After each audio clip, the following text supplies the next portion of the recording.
Olá, eu sou Cavalcante Júnior e este é o Pode Vir, o podcast da Vida Acontecendo, que tem a produção de Jamile Cavalcante e audiovisual da Pro Produções. Sentam-se à mesa hoje a professora Áurea Holanda, da Universidade Federal do Ceará, e a professora Diana Azevedo, também da Universidade Federal do Ceará e vice-reitora da UFC, para conversarmos sobre mulheres na ciência.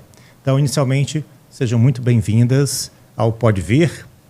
Brindemos Cavalcante, Áurea. Ao feminino. Saibam que é uma satisfação muito grande receber vocês aqui para esta conversa. E eu queria fazer uma viagem no tempo, voltando aí 40 anos aproximadamente. E localizando, para quem está nos acompanhando, 40 anos nós estávamos no movimento de redemocratização do nosso país, o movimento das diretas já, né, que nos levaram até a promulgação da nossa Constituição Cidadã, né, ali por volta de 1988. E nesse período, vocês, bem jovens, estavam diante da difícil escolha. Qual é a profissão que eu vou escolher para a minha vida? Eu queria começar por aí. Como que vocês chegaram à escolha da engenharia? Áurea Holanda é engenheira civil, Diana Azevedo é engenheira química. Então, na hora de marcar aquele X no antigo vestibular, vocês marcaram engenharia civil e engenharia química. Como se deu essa escolha? Podemos começar com a Diana, que ingressou na universidade em 1985. Ou seja, em fevereiro de 84, há exatos 40 anos, eu estava começando a preparação para o vestibular, que era como se chamava, né, o concurso de ingresso na universidade. E como ainda hoje, acho que hoje ainda mais, né, aquele ano de muita tensão, de muita preocupação, além da própria tensão de ter que escolher uma profissão. E nós comentávamos aqui antes um pouco, né, que uma coisa que nos uniu antes até da Universidade Federal do Ceará foi o inglês. Sim. E, na época, eu já dava, nas horas vagas, aulas de inglês a crianças e adolescentes, e adorava aquilo ali. Então, eu pensava, nossa, eu amo isso aqui, mas se eu fizer letras, eu estou fadada a depender do meu marido para sobreviver.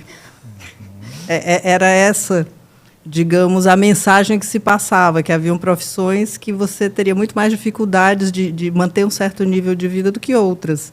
E como eu era muito boa em exatas, então os pais falaram mais alto, disseram, não, por que você não faz engenharia, já que você é tão boa em física, matemática, teria condições de passar bem, né, no concurso vestibular para essas carreiras, mas eu cliquei lá em engenharia química, porque gostava de exatas e particularmente de química. Eu achava fascinante a maneira como a química modula toda a nossa vida, inclusive a nossa fisiologia, as nossas emoções, mas, ao mesmo tempo, com aquilo, poxa, eu gosto tanto de dar aula, eu gosto tanto de línguas, e eu acho que, ao longo dos 40 anos, eu consegui, digamos, harmonizar esses desejos, né, dentro da minha profissão.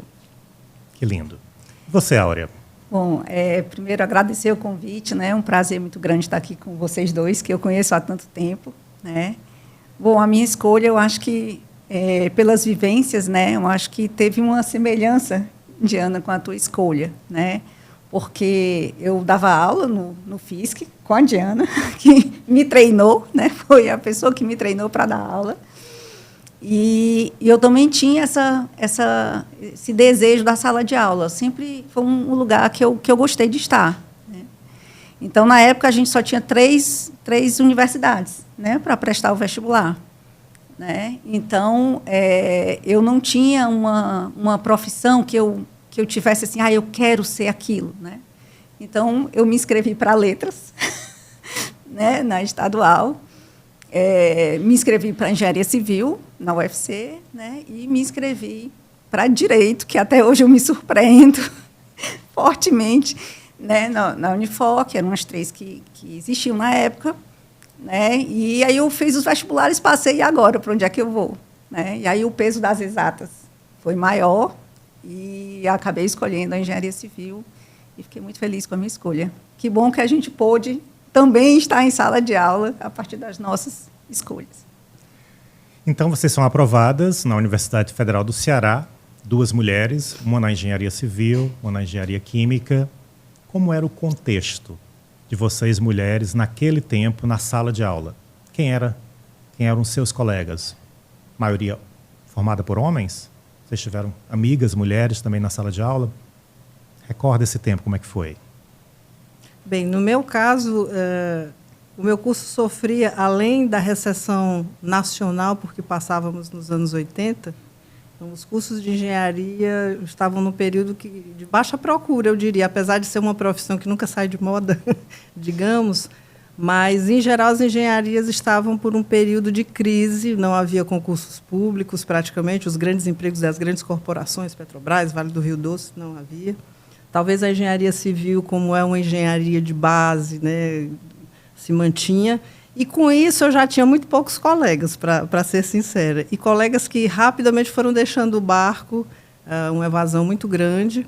Mas eu recordo que, como nós convivíamos muito, principalmente nos primeiros 2 anos, o chamado ciclo básico, com outras engenharias, né, nas mesmas disciplinas, realmente a predominância era de homens. Mas eu te confesso que, na época, eu vivi uma loucura tão grande entre ir para a aula e dar aula de inglês, sair correndo, que essas questões não me passavam. Né? Eu via que havia, de fato, mais homens, estava consciente que, ao escolher engenharia, eu estava escolhendo uma carreira predominantemente masculina e, evidentemente, com dificuldades para o progresso dentro dela das mulheres. Mas isso, para mim, era quase assim como um desafio. Eu vou conseguir. Né? Mexia, digamos, com os meus brios e era algo que me levava adiante. Mas, de fato, era dominado por homens, particularmente, aí eu passo a bola para a Áurea, que acho que não era diferente na civil e na engenharia química, particularmente entre os docentes. Então, muitos docentes e, portanto, nossos exemplos futuros, não só docentes, como profissionais que eventualmente vinham nos visitar nas disciplinas, eminentemente homens. Isso é verdade. No caso da engenharia civil, né, quando eu iniciei em 88.1, né, no início, a gente tinha uma entrada de 50 alunos no início, né, e tinha vestibular no meio do ano, né, naquela época. Então, nessa minha turma de 50, eram 10 mulheres. Né, 10 mulheres e 40 homens. Já né? não é tão mal. A engenharia civil, eu acho, né, hoje está em torno aí de 25%, entre 25% e 30%. Né? E não era das engenharias, né, que tinha assim, uma quantidade tão pequena de mulheres como a mecânica, por exemplo, que até hoje, né, a gente tem uma quantidade muito pequena de mulheres. Então, éramos 10. Né? A gente teve grupos, assim, tanto entre as mulheres como com os meninos. Né? Tinha algumas, 1 ou 2 mais chegadas. Né? E, com o tempo, uma delas, que era assim, muito minha amiga, ela deixou a engenharia, foi para o direito. E eu me vi muitas vezes saindo, assim, eu e 10 homens. Né? Então, o meu dia a dia de universidade e de saídas, né, de barzinho, dessas coisas, era um ambiente assim, praticamente formado por homens. Eu estava me lembrando aqui do meu ingresso também na universidade. Né? Somos da mesma geração, então eu começo em 86. Na minha sala eram 2 homens e 48 mulheres cursando psicologia. Né? Então, eu estava me colocando nesse lugar, né, de realidade oposta à de vocês. É verdade. Mas, mesmo assim, vocês persistiram, concluíram, fizeram mestrado, doutorado, pós-doutorado e escolheram voltar para a universidade como professoras. Nesse retorno, o contexto que vocês encontram havia mudado? O contexto da docência, essa docência continuava uma docência puramente masculina. Então, vocês, mulheres, ensinando agora engenharia civil, ensinando engenharia química. Qual foi o contexto que vocês encontraram naquela época? Bom, eu acho que o meu contexto foi diferente da Diana, né? Porque a gente voltou em épocas diferentes. Né? É verdade. Na verdade, o meu percurso foi meio assim... Eu digo, às vezes, que os temas e a profissão foi me escolhendo, porque o meu curso de graduação, diante do que eu já relatei antes, ele não foi um curso prazeroso de eu chegar, que coisa boa essa minha profissão. Assim, eu tive várias decepções, mas chegou no ponto que eu dizia assim, eu já cheguei até aqui, vamos terminar e conseguir esse canudo. E, de fato, quem me salvou também, me manteve no curso, foi a iniciação científica, que foi uma atividade que eu abracei não no curso de engenharia química, mas no parente próximo, no departamento de química inorgânica. Então, eu me maravilhei com o processo do método científico. Eu disse, isso aqui eu gostaria de fazer. Ao mesmo tempo que passava o curso inteiro pensando como é bom dar aula de inglês, como é bom ensinar alguém a pensar em uma outra língua. Adoro fonética. Então, esse drama foi comigo até o final do curso. E quando eu terminei o curso, que, mais uma vez, as condições de empregabilidade não eram favoráveis, meu pai que disse, já que você gosta tanto de magistério, domina inglês, por que você não faz um mestrado? Aí dá tempo de você pensar um pouco melhor. E assim fiz um mestrado de 2 anos, ao final do qual eu acelerei a defesa para poder prestar um concurso. Então, eu ainda sou daquele grupo de professores que é cada vez mais raro, que ingressou na instituição apenas com o título de mestre recém-obtido. Então, eu entrei em 93, apenas menos de 3 anos após a minha colação de grau. Então, as coisas não tinham mudado tanto assim, digamos. Então, principalmente os cargos de direção, chefias de departamento, direção, de centro, eram eminentemente dominados por homens. Então, a situação não estava tão diferente assim. O que estava de diferente era realmente um ressurgimento lento do prestígio da profissão de engenharia e uma preocupação da escola de engenharia, que é o Centro de Tecnologia, em uma formação mais agregadora das turmas. Foi quando a gente passou a ter só uma entrada anual, e os cursos ficarem mais anualizados, tirar um pouco do efeito deletério que a reforma universitária teve, aquela que você fazia uma disciplina aqui, outra a 2 quilômetros, outra em outro campus, ou seja, aquele objetivo que a gente sabe hoje, muito proposital, de desagregar e de tirar os espaços de encontro. Nessa época que eu estava voltando da diretoria da escola, queria resgatar um pouco disso, do sentido de turma e dos encontros. Mas a situação continuava muito parecida em termos de participação das meninas, e também éramos apenas 4 engenharias da mesma maneira como eu havia deixado. Então, ainda uma oferta para a sociedade cearense muito limitada em termos de número de carreiras. Aí, Áurea, passando a bola para ti, foi um pouco depois que você entrou, né? Bastante, até. Eu já não entrei no contexto da Diana, mas vivi coisas parecidas com relação à iniciação científica. Logo no início, nos 2 primeiros anos, não vivi muito aquela experiência do básico mesmo, que a gente tinha aula, tinha uma carga horária muito mais alta do que a gente tem hoje, então a gente morava dentro da universidade, e então voltei num contexto diferente, mas pegando ainda a história do mestrado, que ela entrou como mestre, no meu caso já não foi assim. No 3º ano eu comecei a fazer então iniciação científica com o professor Macário, hoje nosso colega, e me empolguei muito, era na área de estruturas, de engenharia de estruturas, e fiquei com ele até bem perto de terminar, a graduação. E aí veio a história do mestrado, eu já namorava o Evandro há bastante tempo, nosso colega também, meu colega de turma, acabei casando com um colega de turma, e a gente começou a pensar, e veio essa ideia também, que a gente tinha esse desejo de voltar à universidade, e veio a ideia de fazer o mestrado. Então, nós saímos em 93, no início de 93, que foi quando você entrou, não é isso? Isso. Para fazer o mestrado, ficamos 2 anos no Rio, e acabamos dentro dessa ideia, já naquela época, tinha essa questão de vamos fazer logo, completar essa nossa formação, já que a gente já está aqui e tal. Então, eu terminei meu doutorado em 2000, Foi uma época, assim como você falou, Diana, uma época que também não tinha concursos, então a gente não tinha opções nem de voltar para Fortaleza, nem de ir para outro lugar, a gente estava de olho nos concursos, mas não tinha. Então, nós fomos para Recife, como recém-doutores, né? Lá a gente ficou 3 anos na Federal de Pernambuco, né, na UFPE, e eu ainda fiquei mais 1 ano na estadual, que tinha engenharia, né? Mais 1 ano, e foi quando começaram a surgir os concursos novamente, né? Nessa época eu já era mãe, né, da mais velha, né, que é pernambucana, e começaram a acontecer os concursos, e aí a gente voltou para cá, então, em 2004. Na verdade, o concurso do Evandro foi em 2004, e o meu concurso foi em 2005. Né? Então, quando eu cheguei, já, né, mais de uma década aí depois da Diana, aí encontrei um contexto parecido nessa questão do masculino, mas já encontrei uma oferta de cursos maior, né? Então, não tinha mais só as engenharias padrão, né? Que eram a química, a elétrica, a civil e a mecânica, né? A gente já tinha uma oferta maior, então começou a ficar um contexto um pouco diferente, né?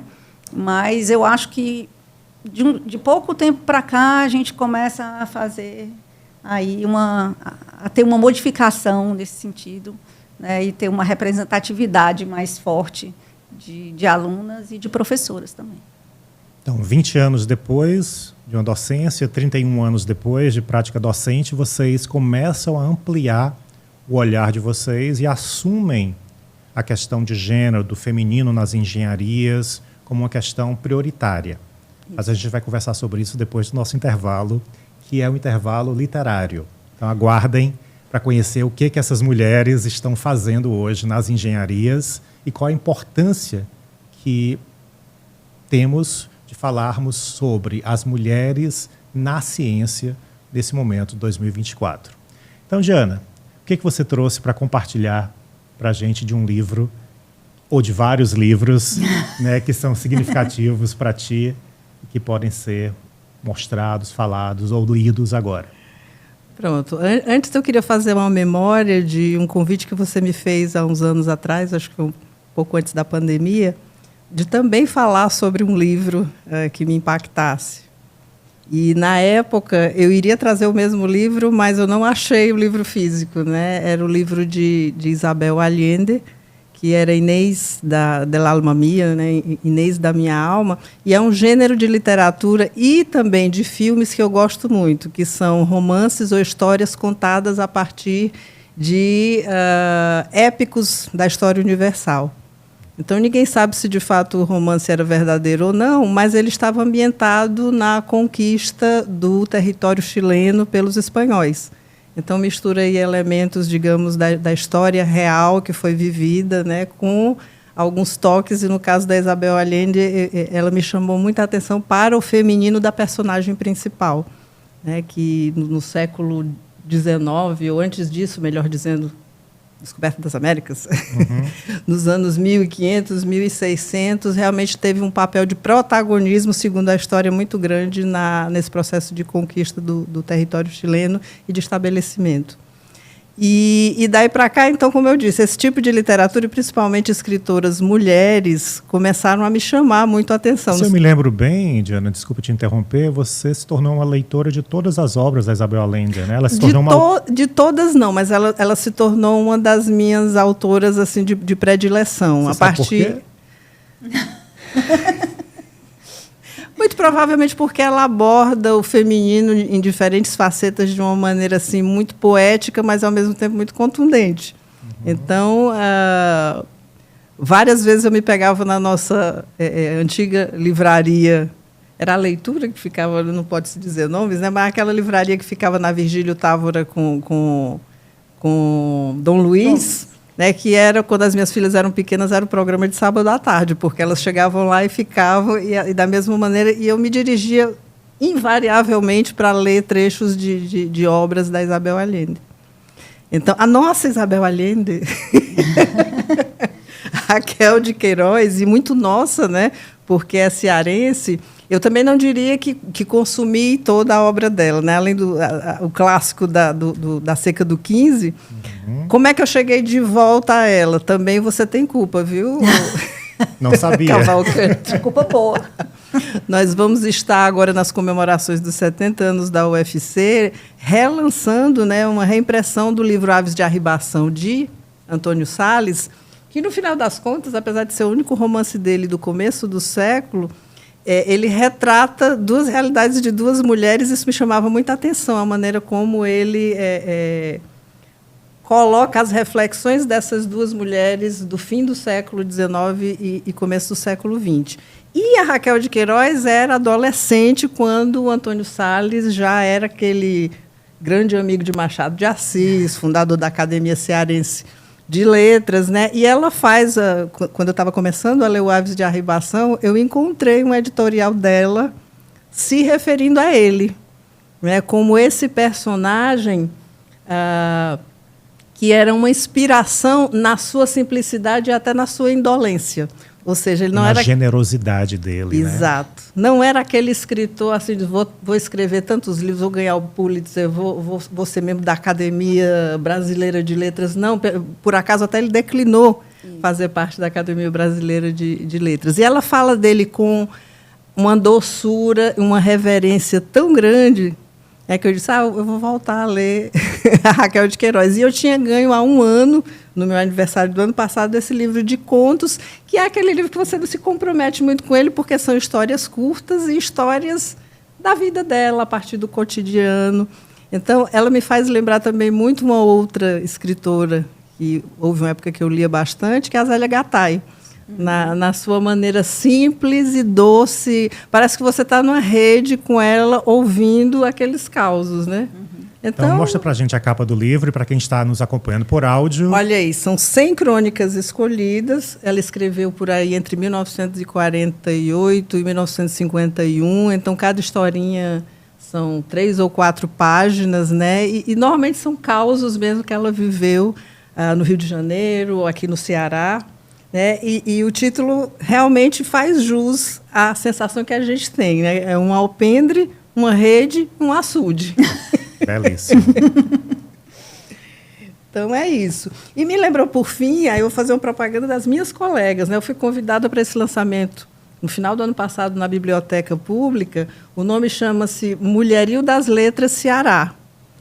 Na verdade, tem o Mulherio das Letras Brasil também. Essa foi uma edição só de escritoras cearenses, mas não são escritoras famosas. Inclusive, a minha amiga que me convidou para esse lançamento, Cláudia Lima, um beijo, está aniversariando hoje. Feliz aniversário, Cláudia Lima.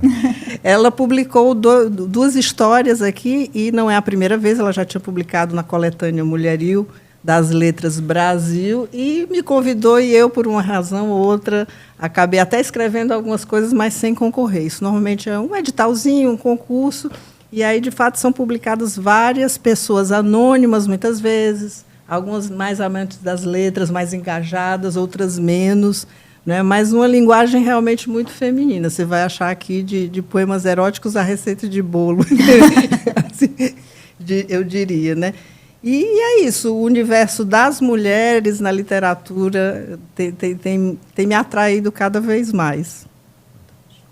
Obrigado pelas sugestões. Temos aí, então, Aves de Arribação, 100 Crônicas Escolhidas, de Raquel de Queiroz, e Mulherio das Letras Ceará. Aureolanda, o que você traz nesse intervalo literário? Bom, eu trouxe uma outra mulher, a Juliana Leite. Esse é o livro dela. Então, mostra para a gente novamente, para quem está acompanhando por áudio, Juliana Leite, Humanos Exemplares da Companhia das Letras. Isso. Eu pensei no título, né, do podcast, da vida acontecendo. Então, esse livro da Juliana foi um livro que mexeu muito comigo. Ele foi lançado recente, em 2022, se não me engano. E a personagem principal do livro é uma velha centenária, né? Então, é uma prosa poética muito bela, né? Eu acho que a Juliana ela tem, né, uma beleza muito grande na escrita, né? Um afeto, né? Assim, eu gosto muito da forma que ela escreve. E é um livro que conta a história, então, da Natália, né?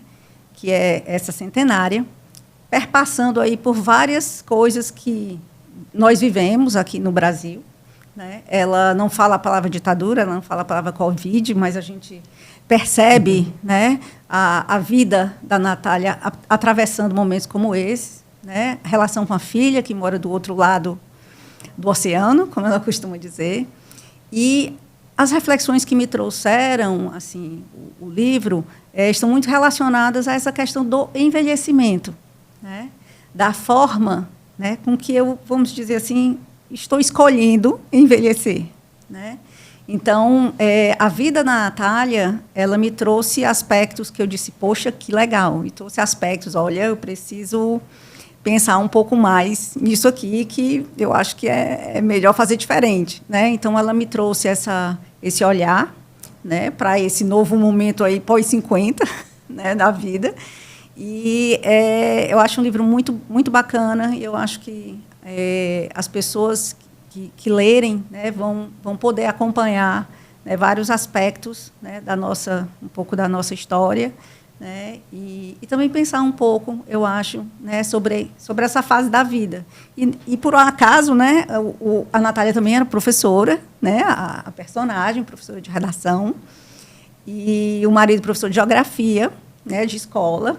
Mas eles trazem também uma forma, né, de tratar e de estar em sala de aula que eu acho que a gente almeja muito, que é trazer a realidade, né, dos alunos para dentro da sala de aula, né, como uma forma de atraí-los, né, de eles estarem realmente num ambiente que lhe é familiar, né? Ela gostava muito de contar histórias.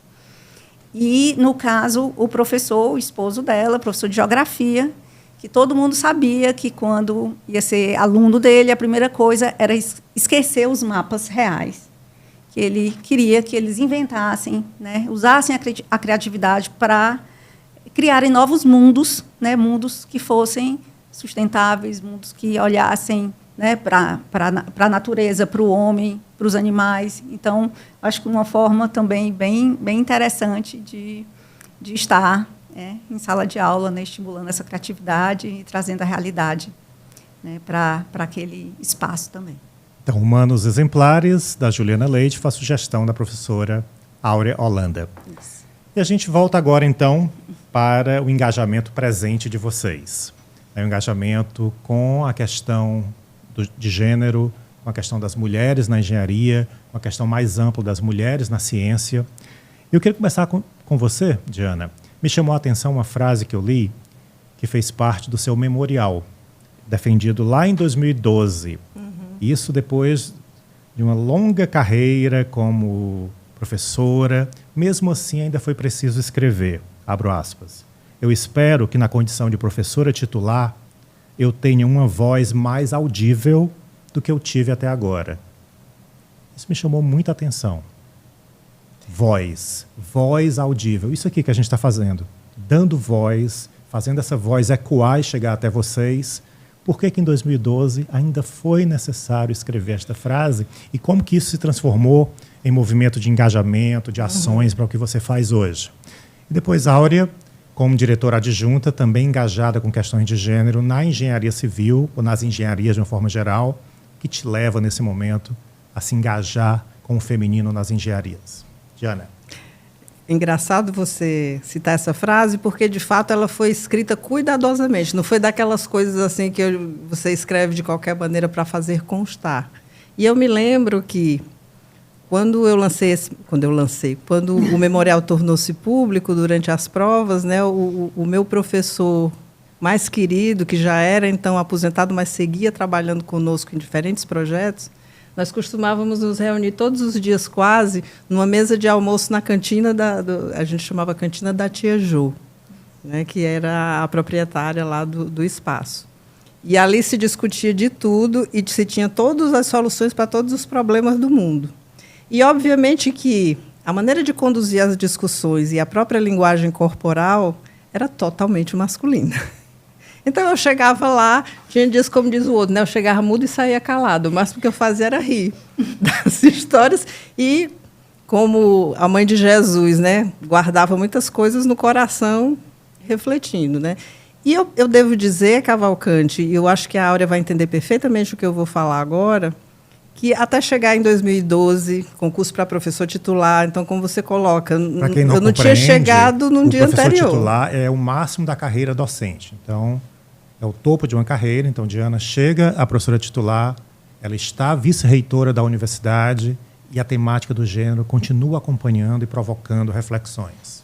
Então, quando eu cheguei nessa posição, a sensação que eu tinha eu tinha chegado lá apesar da minha instituição. Porque eu decodifiquei o que é que era preciso fazer dentro dos órgãos de fomento, dentro das interlocuções que eu tinha que fazer no ambiente de pesquisa.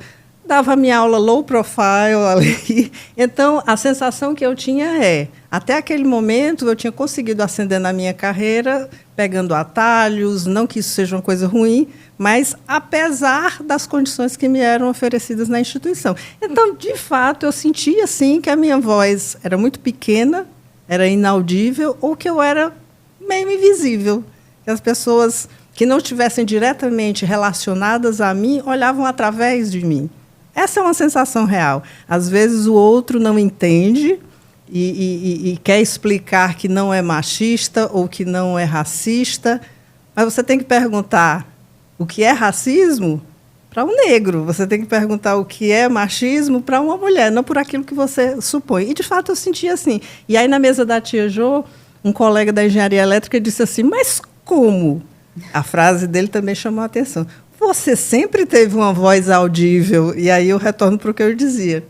Só quem sabe é quem passa pela situação.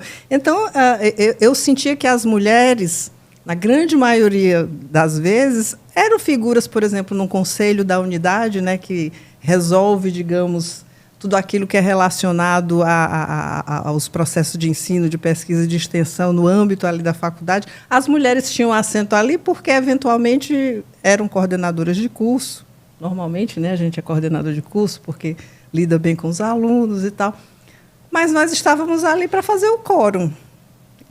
Muitas vezes a linguagem corporal e a maneira de conduzir as discussões intimidava a mim, muitas vezes. E eu imagino que eu não era a única nessa situação. E foi engraçado porque, recentemente, o jornal O Povo, pelo fato de ser vice-reitora, a primeira na história aí dos 70 anos da UFC eleita, né, houve outra vice-reitora, depois a gente pode falar sobre isso, mas como isso chama a atenção da sociedade, né, o jornal O Povo me entrevistou recentemente e a manchete, como é que a gente chama? O lead, né, depois da manchete, foi exatamente essa frase, uma voz mais audível na UFC. Então, de fato, eu acho que em maior ou em menor proporção, as mulheres sentem isso. Né? E aí deram vários nomes, o gaslighting, né? Ou mansplaining, ou seja, você diz uma coisa, daí a pouco parece que ninguém te ouviu, daí a pouco alguém, normalmente um homem, diz a mesma coisa, mas é ouvido. Isso acontece corriqueiramente, a gente vai relevando, digamos assim, principalmente no ambiente de engenharia, que a gente tem uma educação muito pragmática, a gente escolhe as batalhas, né, para melhor passar e assim vai. Mas, quando eu cheguei à vice-diretoria do centro, que também foi a primeira mulher que chegou à vice-diretoria, aí que eu senti esse feedback, esse retorno das mulheres, poxa, eu nunca tinha me visto nesse lugar. E com a sua presença eu posso ter essa possibilidade. Pode haver uma maneira de gerir uma unidade acadêmica de engenharia que não seja como tem sido feito até agora, com os modos de liderar e de decidir que têm sido usados até agora e que seja igualmente ou até mais efetiva. Então, realmente, isso é verdade, o que estava escrito lá. Após quase 20 anos como docente, chegando a professora titular, a pesquisadora do CNPq, eu ainda sentia dentro da minha unidade que a minha voz era ou silenciada ou não ouvida. E aí eu não sei se a Aura quer comentar, porque isso levantou depois várias questões, né, nos últimos 10 anos, digamos assim. Isso. Né, eu acho, tocando aí nessa questão, né, dessa representatividade, né, a Diana está hoje na vice-reitoria, é uma representatividade assim, de uma importância para a gente imensa. Né? Então, é tão interessante isso. Uma aluna no ano passado chegou para mim e disse assim: professora, eu fiquei tão feliz quando a senhora entrou na sala de aula e eu vi uma mulher. Né? Então, assim, ela me falou da alegria. E foi muito interessante, porque nesse primeiro dia de aula eu fui com uma roupa amarela, discreta, né? E ela disse assim, e com aquela cor toda. Olha só, isso me tocou muito, né? Foi no ano passado. Então, a importância, né, da representatividade, né, das mulheres em lugares, né, de poder, né, em lugares onde possam ser ouvidas, né, como agora a Diana na vice-reitoria. Então, a gente assim está numa alegria muito grande, né, nesse sentido. E aí, trazendo eu acho que todo o trabalho, né, que a Diana, junto com o Almir, fizeram, né, na diretoria nos últimos 8 anos, né, de diretoria, né, do Centro de Tecnologia, né, já trouxeram um outro olhar. A gente ainda se sente, em algumas questões, vamos dizer assim, não sendo ouvidas ou sendo olhadas assim, com não muito, como quem diz assim, não merece, né, aquilo ali, né? Eu falo já disso aqui um pouquinho. Então, assim, eu acho que esse lugar que a Diana hoje ocupa é de uma importância. Eu acho que a gente está num momento assim extremamente importante nesse sentido, né, de ter essa representatividade feminina, né, também na administração superior, né? E a Diana trouxe, né, uma série de questões para o Centro de Tecnologia, né, enquanto na direção, né, do centro, junto com a Almir, né, como o Dia, por exemplo, Internacional da Mulher da Engenharia, né, que ela viu que era comemorado no Reino Unido, né, então, desde então, 2017, a gente vem comemorando, né, todo ano o Dia Internacional da Mulher na Engenharia. Então, assim, outros olhares mais inclusivos, né, para as mulheres, né?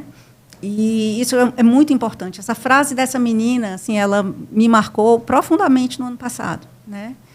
E aí trazendo um pouco, né, para, acho que todo esse caminho que a Diana abriu, porque foi uma abertura de um caminho que hoje a gente está numa situação diferente do que a gente estava há 8 anos atrás, né?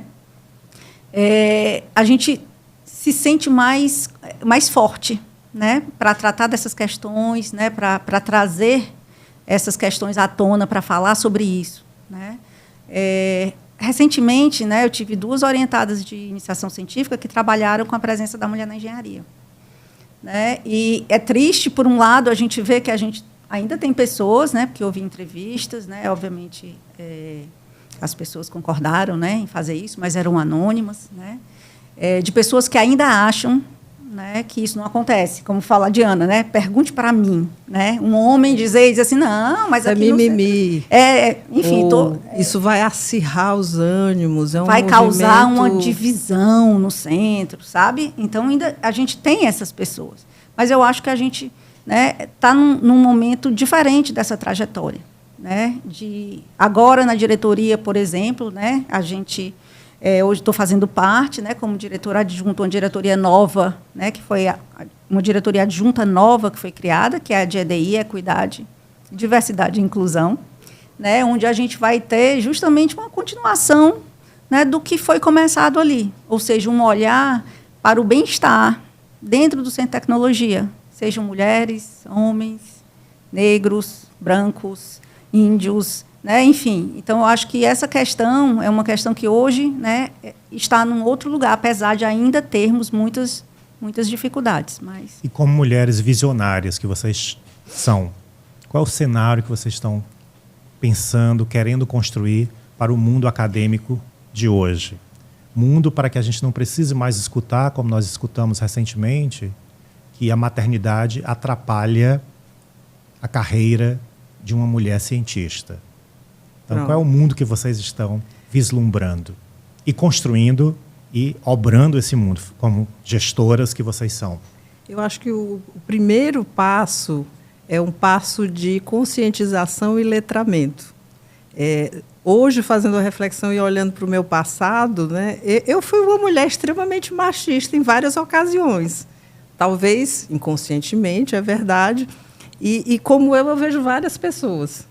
Assim, para dar um exemplo muito simples, quando eu tinha 18 anos, eu resolvi ir para o ginecologista a primeira vez, até escondido da mamãe, porque eu tinha vergonha. E aí eu disse assim, para que médico eu vou? Não tenho referência nenhuma. Eu peguei o livrinho da Unimed, fui vendo qual era o que geograficamente era mais ou menos perto da minha casa, mas eu fui só para os homens. Eu me lembro disso, dessa sensação, não, acho que o homem médico é mais capacitado, estuda mais. Uma coisa, às vezes, até que a gente não ousava nem dizer, mas tinha esse sentimento. E isso de uma maneira generalizada, em várias profissões, principalmente as nossas profissões mais ligadas às ciências duras, ao raciocínio lógico, está incutido estruturalmente que os homens são mais aptos para isso, né?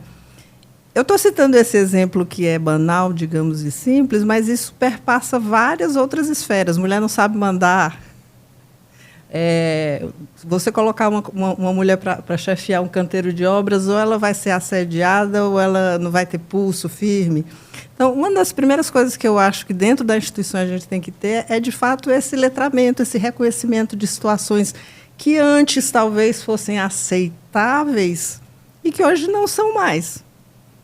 Então, certos comportamentos, a etiqueta da relação professor-professor, professor-aluno, aluno-aluno, os limites de cada um. Então, o primeiro passo eu acho que é esse, porque esse aí ajuda a várias outras coisas, que é o quê?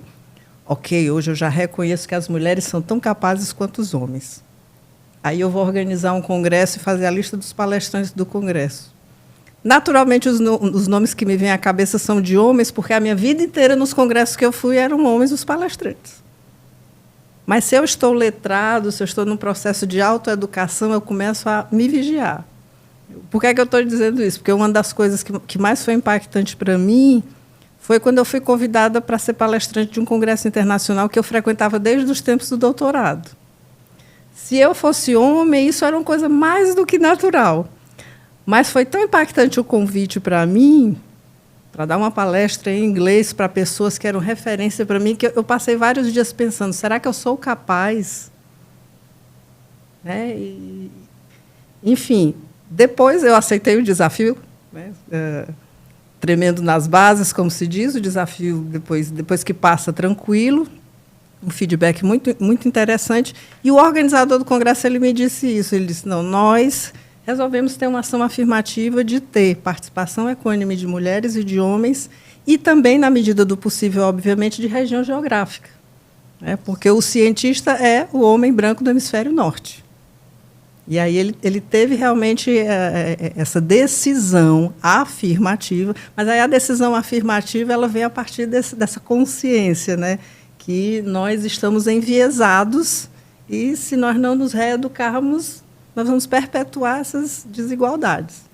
Então, um dos desafios que eu me coloco, né, e aí é um trabalho interdisciplinar, né, com a parte de gestão de pessoas, com as relações interinstitucionais, com os parceiros, os entes públicos, é exatamente desse letramento, dessa conscientização como ponto de partida para a prevenção e o combate, por exemplo, dessas situações de assédio. Né, que acontecem com maior ou menor visibilidade, com maior ou menor dor, mas que seguem acontecendo. Isso. E para você, Áurea? A gente está se aproximando agora do final do nosso episódio. Eu concordo plenamente aqui com a Diana. Eu acho que isso é uma coisa, inclusive, que a gente, né, vem pensando, porque a gente vem se dando conta, né? Você trouxe essa vivência lá de trás, né, e tudo, mas a gente vem se dando conta, né, que as pessoas fazem certas coisas de uma forma muito automática, né, porque é cultural. Né? Eu mesmo, recentemente, me vi falando ditados, eu disse, nossa, mas eu nem acho que esse ditado é verdadeiro. Isso é uma coisa que aconteceu comigo muito recentemente com alguns outros ditados. Eu disse, não acho isso, não. Quem disse que eu acho isso? Então, a gente tem uma cultura arraigada muito machista. Né? E algumas alunas, até conversando comigo, dizem assim, professora, eu não acredito nisso, né, que isso ainda esteja acontecendo nos dias de hoje. E aí a gente vai se dando conta, né, dentro desse novo contexto, né, agora, da importância né, do que pode, do que não pode, não ser aquela coisa, não, ó, isso aqui pode, isso aqui não pode, aquela coisa bem... Não, mas desse conhecimento que falta às pessoas, não por uma questão mas por uma questão cultural, né? A gente foi criado assim. A gente aprendeu, como você diz, né, a olhar lá e dizer assim, não, eu vou para o cara, porque, né? Então, assim, a gente foi criado assim. Então, eu acho que esse é um grande desafio, né? A gente trabalhar essa cultura de forma a conseguir, na velocidade possível, a gente tem uma consciência de que é lento, né? Desconstruir, né, essa ideia de que mulher não é para tecnologia, né? Mulher é para exercer profissões de cuidado, né? Mulher não pode isso, não pode aquilo, né? Então, eu acho que esse eu acho que é o grande passo que a gente precisa dar. Vai dar um trabalho, né? Mas é um trabalho que eu acho que a gente está super disposto a ter, né? Para que a gente possa alcançar lentamente, ainda que lentamente, uma mudança cultural. E vocês estão alcançando, a partir das ações de vocês, dos cargos que vocês estão ocupando, né? Da representatividade que vocês são. E nós queremos agradecer a vocês por estarem aqui hoje. Esse programa é dedicado a vocês, mulheres, e a vocês que nos acompanham, mulheres. Neste mês de março, esse episódio é para vocês. Então, muito obrigado, professora Diana Azevedo. Muito obrigado, professora Áurea Holanda. Se eu puder só acrescentar uma rápida fechamento, a primeira vez que nós comemoramos o Dia Internacional das Mulheres na Engenharia, todos os anos há um slogan, né, que norteia as discussões. E no primeiro ano eu achei fantástico, porque era os homens como aliados. Então, eu acho que essa construção ela é conjunta. Ela não é nós contra eles, né? É nós juntos, eles e elas. O convite está feito. Nós com elas juntos. Obrigado a vocês. O Pode Vir conta com a ambientação da Arte com Mesa Posta. Cerâmica artesanal para usar, apreciar e presentear. Acesse o Instagram, @Arte com Mesa Posta.